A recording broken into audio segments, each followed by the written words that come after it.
Si MJ po ito. Sir, kamusta po ang inyong Yes, pong... MJ. Opo, kamusta po ang inyong syudad, sir, sa nagdaang mga bagyo? Nung nakaraan, 3 po yun, sir. Parang madalang naming marinig na may mga baha dyan sa San Juan.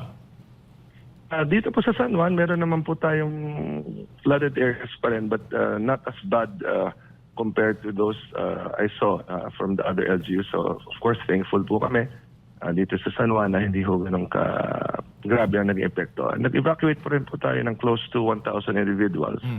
Ngunit, like what I mentioned, in certain areas only of the city. At yung mga areas na to, ito yung tinatawag na talaga mga low-lying areas natin. Kaya nga, in fact, mamaya hapon ay magkakaroon po ako ng pagpulong with our department heads and our barangay captains to determine ano ba yung paulit-ulit na lang ng mga kali na binabaha sa San Juan at ano ang maganda dahilan nito.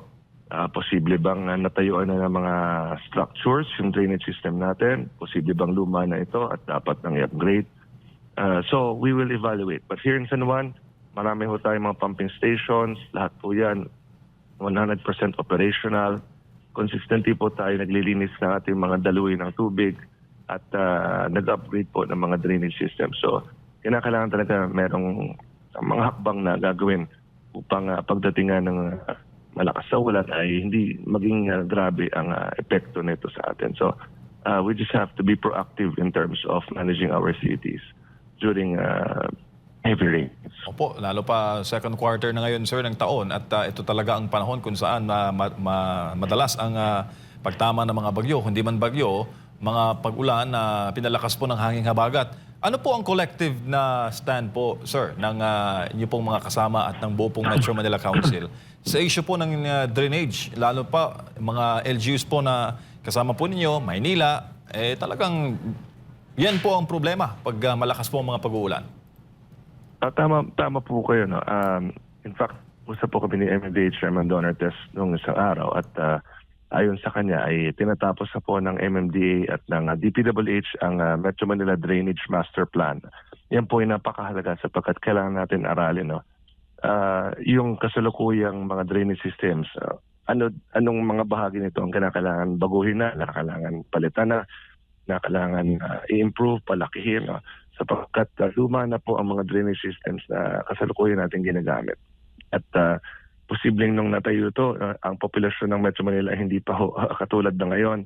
At yung pattern ng climate during that time hindi pa katulad na ngayon. No? So we really have to adapt to the current situation. We have to upgrade. At hindi lamang yung current situation, dapat tingnan natin. We should foresee yung future. Diba? Kumbaga, ang preparation natin should be looking towards 50 years from now. Diba?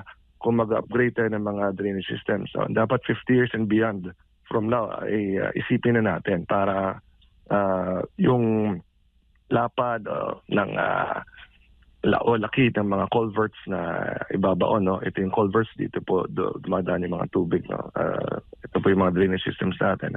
Kinakailangan talaga ma-accommodate yung volume ng tubig. At syempre, mahalaga po talaga na mapanatiling malinis sa ating mga daluyan ng tubig sapagkat kahit anong improvement pong gawin natin, kung ang mga mamamayan po ay patuloy po rin magtatapon ng basura sa ating mga ilog, sa ating mga creek, sa ating mga kanal, talagang wala rin pong mangyayari sa atin. No? Babalik at babalik pa rin ang problema ng pagbabaha. So kailangan po talaga sabayan yan ng disiplina ng ating mga mamamayan at yung maayos sa pagtutok po ng ating mga lokal na pamahalaan. Sir, ano pong naging komento ninyo nang marinig po ninyo yung panat ng Presidente Marcos Jr. sa issue po ng flood control nung kanyang nagdaang SONA at pinalakpakan po siya ng mga kongresista at mga senador doon po sa plenary? Well, ako po, bilang mayor po ng San Juan itong nakarang 6 na taon, talagang tumayo po ako at pumalakpak. At yan po dahil gusto ko po talaga na all systems, not just in San Juan, but of course in the entire country. Sapagkat nalulungkot po ako tuwing may nakikita tayo mga lugar na binabaha, napakahirap ang problema ng pagbabaha. Isipin mo, nung 2 linggo nakaraan, ba? Halos 5 araw po tayo walang pasok dahil po sa matinding pagbabaha. So bilang mayor, bilang mamamayan ng ating bansa, gusto ko rin po siyempre makita yung panahon na tuluyan ng maibsan ng problema ito. So ako ay nagbibigay ng tiwala sa ating pamahalaan na talagang ma-evaluate nga po lahat ng mga flood control projects.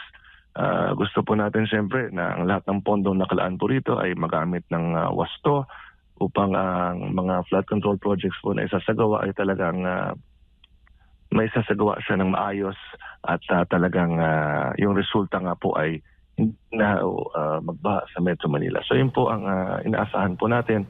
At ako ngayon nagpapasalamat sa Pangulong Marcos sapagkat nanggaling na mismo sa kanya ang utos na ito.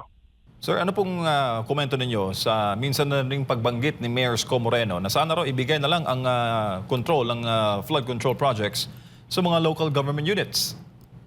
Well, ito naman po ay bagay na dapat pag-aralan. Of course, we respect the opinion of Mayor Isko Moreno, kasama natin sa Metro Manila Council. Siya po ay kapitbahay natin. Ang San Juan at Manila po ay magkatabi lamang. I believe it is something that may be studied. Pero to comment right now po, I'd rather reserve my comment. Kailangan muna siguro pag-aralan po anong klaseng dynamics po ang pinapropose ni Mayor Isko pagdating po dyan. Sapagkat ngayon po, ang funding po kasi ay nasa national government. Ang mga local governments na po ang nagde-determine saan mga lugar dapat ito itayo o install. Halimbawa, yung mga drainage improvement, yung ating mga retaining walls, ang ating mga pumping stations. So yan po ay sa ngayon kami lamang ang nagde-determine, ngunit ang funding, ang budgeting at actual implementation po ay nasa national government. So I believe dapat pag-aralan po ito ng mabuti. Opo, Mayor, pang third term mo na ito as City Mayor po ng San Juan. Ano po ang mga nais po niyong tapusin? Ano po ang mga inaasahan natin mga pagbabago, mga programa na niyo pong isusulong ngayon pong susunod na 3 years bilang City Mayor? Opo, medyo madami-dami po. Kung may oras po kayo, pwede ko naman pong ilahad. Sige sir, no problem sir. Unahin na po natin ang ating 4PH program. Ito po ang ating pambansang pabahay para sa Pilipino program na nagsisimula na po dito sa aming lungsod. So we really want to provide for socialized public housing dito po sa ating lungsod ng San Juan. Ongoing na po yan. Ang ating pong makabagong San Juan Sports Center ay kasalukuyang tinatayo na rin po.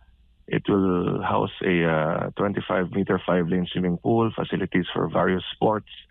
Meron po yung physical fitness gym, indoor jogging track, boxing ring, kakaroon po yan ng mixed martial arts studio, badminton court, pickleball court, at basketball and volleyball stadium, which can double for an events place. At yung parking naman sa baba can double for an area for distribution of food packs during emergencies.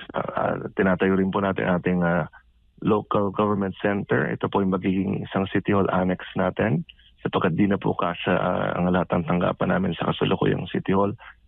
On Thursday, just 2 days from now, formally po, bubuksan na po natin ang ating makabagong San Juan National Government Center.